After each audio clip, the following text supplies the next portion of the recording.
While the VW Tiguan does not have the mainstream success of some of its competitors, I think it's one of VW's best models and a real underdog for the segment.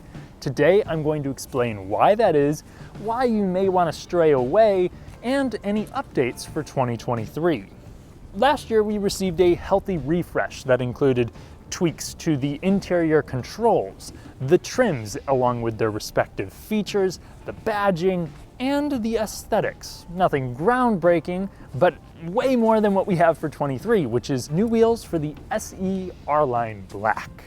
And a warning from VW that some trims will not have certain features due to parts shortages. Well, that's not too great to hear. I think there's a lot to love about the Tiguan, and before I explain all of that, if you enjoy fun, detailed car content without fluff, consider subscribing and hitting the bell for notifications. While not the most impressive, the first thing that I'm going to point out about the Tiguan is that its engine is really well suited for this type of vehicle. So it is VW's iron block 2-liter turbocharged inline 4. It makes 184 horsepower, but more importantly, 221 pound-feet of torque, resulting in a just okay 8.9 second 0 to 60. But that number hardly means anything when it comes to the passing power here, which is actually pretty good. It really helps the Tiguan feel relaxed, though turbo lag can be noticeable, along with some hesitancy from the transmission from time to time. It doesn't always know what to do. That's an 8-speed automatic. It at least shifts smooth for the most part, but it has this toxic trait of constantly shifting to the highest gear, making the engine grumble like a Los Angeles landlord that can't raise rent on a single mother of 3. You also have to poke the throttle with conviction if you want it to downshift. At least this thing works well in the low RPMs to compensate. Surprisingly, gas mileage here, not super great. But what is overall more important to me is how well this thing handles. It has precise steering that is well weighted for a car like this, resulting in something that's not overly communicative, but very confident and German-esque. Plus, the suspension allows this thing to corner on imperfect roads without losing poise. It's a composed car. I also find it to be quiet for the class at highway speeds. Body roll is definitely there. It's not as flat as the Mazda CX-5 or Subaru Forester. It's reasonably comfortable too, though not as forgiving as the Subi on a bad road. You also do not have standard all-wheel drive, but it is available. It'll be the latest Haldex system, maximum of 50% of torque sent to the rear wheels. It reacts very quickly, though it is primarily front-wheel drive when the rears aren't needed. Briefly, I'd like to thank Royal on the Eastside for letting me test drive a few Tiguans over the years to make this video possible. The staff are knowledgeable, all of their new cars are marked at or below the MSRP, and they are committed to the community. Check them out. I think the strongest virtue of the Tiguan is going to be the amount of features you get for the price. So there are definitely cars with a lower entry price, but the base trim is going to come with alloy wheels, roof rails, a spoiler, proximity unlock and lock, heated front seats, a small but present digital gauge cluster, and blind spot monitoring. Most of them are also going to have a wireless charger,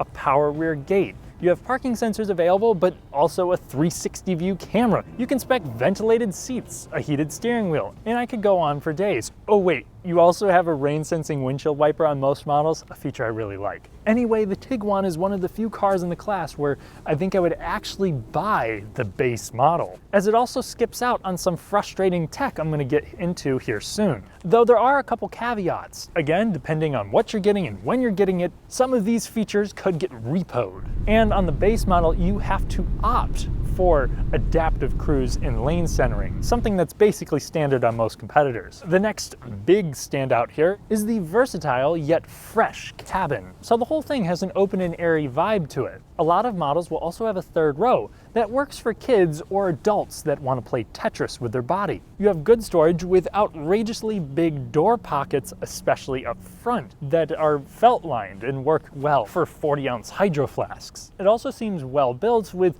materials that feel admittedly cheap, but durable, the kind of stuff that'll probably hold up well to family use. VW even avoids dumping copious amounts of shiny black plastic in here outside of that HVAC area. Each Tiguan comes with VW's older infotainment. This may look a little dated, especially in certain menus, but I find it mostly well laid out with respectable response times and deep blacks. The base trim gets a smaller screen and has just wired Apple CarPlay and Android Auto. Other specs get that wireless, along with a wireless charger. I do like the basic structure of the cabin, how it's driver-centric. The windshield feels close too. The seating position and window size also allow for a good view outward. And when it's fully loaded, it does look high-tech in a classy way at the cost of some functionality. Another pro to get one of the lower trims is that they have less of these capacitive controls. Like for instance, the S will have some cheap feeling but physical buttons and dials to control the HVAC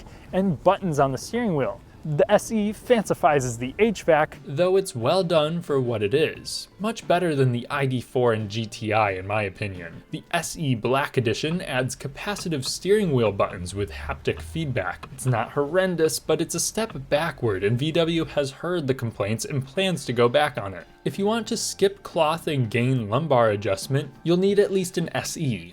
I also think that the seats up front should be agreeable for most people, come with a good amount of support, but they are also flat and really just don't contour to my body. At least there's present bolstering there that shouldn't bother most people. The rear seat is basically a flat bench though. You have a lot of space back there, but people aren't going to be pampered in coziness. Plus, the panoramic sunroof hinders headroom, so tall people may not love it. But their climate needs will be kept in check with standard rear vents. There's also a giant cargo area with a 40-20-40 split second row with cargo releases, may I add, that fold quite flat. Unfortunately, the Tiguan does not earn a gold star in every category. So let's talk some drawbacks. First, this is not the least problematic vehicle in this segment. The most consistent issues that people report come from a buggy infotainment and audio system, along with, especially for 2018 to 2020 models, sluggish and undefined acceleration, to the point where it actually did earn a lawsuit. Some people have also reported brake-related problems, and engine oil consumption in the early model years of this generation